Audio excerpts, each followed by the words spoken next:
Hey guys, what's up and welcome back to BSoD Gaming. In today's video, I am going to be taking a look at exactly how Wolfenstein 2, the new Colossus, runs on the PC platform. For my testing, I am going to be using two different platforms, one running an i7 2600K and one running a newer i7 7700K. The graphics cards I used for performance testing in this video are a Founders Edition GTX 1080, a reference GTX 980 Ti, an Asus Strix GTX 1060, and also an Asus Strix GTX 960.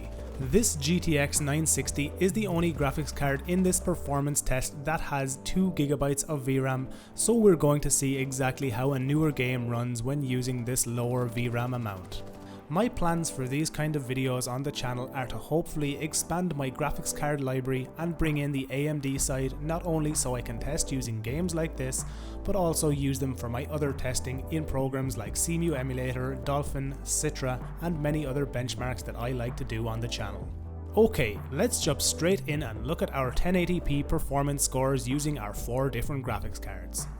All of these performance numbers you see right now are taken when running the game at its very highest preset at 1080p. It was actually quite surprising for me the low numbers that our GTX 960 Strix Edition comes in at. It was quite unsurprising, however, as this game is quite a VRAM hog, especially at higher textures.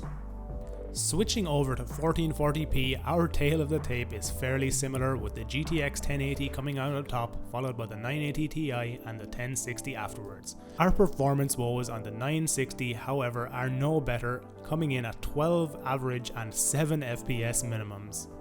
In our next benchmark, I took our lowest GPU, the GTX 960, and tested what performance was like when comparing Ultra to the lowest preset with anti-aliasing completely turned off. As you can see, our average was 61 when playing on the lowest preset, delivering us a very playable gameplay experience indeed. It just goes to show you that you do not need the newest and greatest graphics hardware to run newer games on the PC platform.